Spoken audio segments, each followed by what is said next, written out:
I'm Brooke on behalf of Interior Motions, and today I will be speaking to Doug Wittnebel. Doug is an architect, teacher, artist, author, illustrator, and design consultant.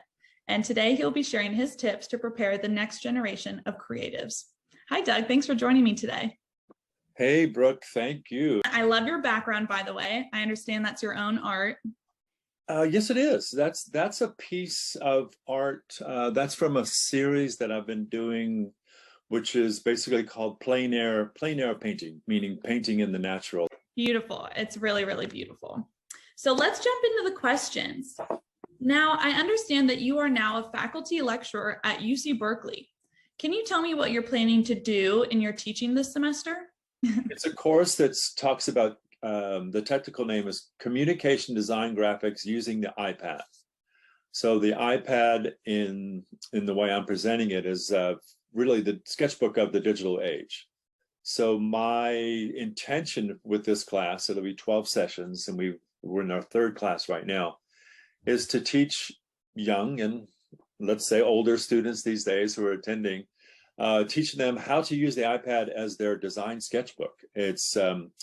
There are enough apps and enough, say, abilities on iPads now that that's really all you need in many cases. You can take this wherever you go and use it as a sketchbook, not only recording where you are or where your environment is, but also use it to develop design ideas.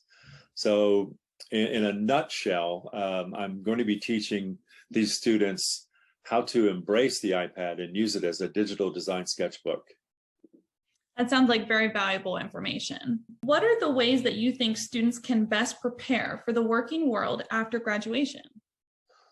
After graduation, one of the best ways. Okay, well, this is going to sound terribly older generation here, but one of the ways that I think that students can better prepare themselves, and I know this, you've probably heard this before, but it is to spend the time drawing. Spend the time. Take out a sketchbook, whether it's an iPad or a traditional sketchbook, and take your time and go out and draw. And ideally draw something that you like. Ideally draw a building that you like, or a scenery like that, or a setting that you like. There's nothing better to prepare yourself for the future design world than to record your experiences. When you do that, you strengthen the relationship between your mind and your hand and your eye.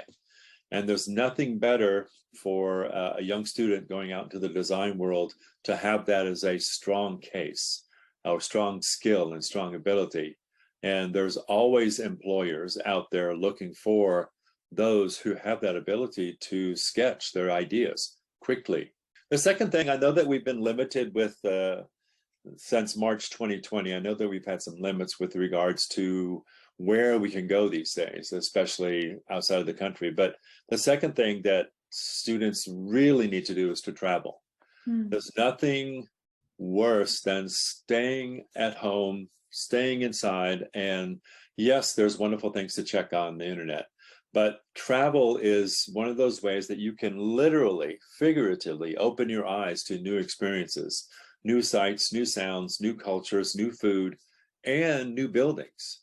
When you experience buildings and cities and places for firsthand in a foreign location, it also makes your brain grow. It prepares yourself for new experiences, and you'll be surprised. You'll use those experiences later on in your design. When you're thinking of design ideas, you might even say, oh, I remember that cafe that I went to in Stockholm, and they had this beautiful light fixture. And that'll come back to you, and that'll inspire you even in your design problems that you're considering on a day-to-day basis. Yeah, definitely. I can see how valuable that would be. From your perspective, is there something you can recommend for active designers to help develop and increase their role in the world of design? I would say right now, there is one big thing that luckily it's becoming more and more apparent, but developing a stronger and broader understanding of what it means to respond with sustainable design in a climate change world.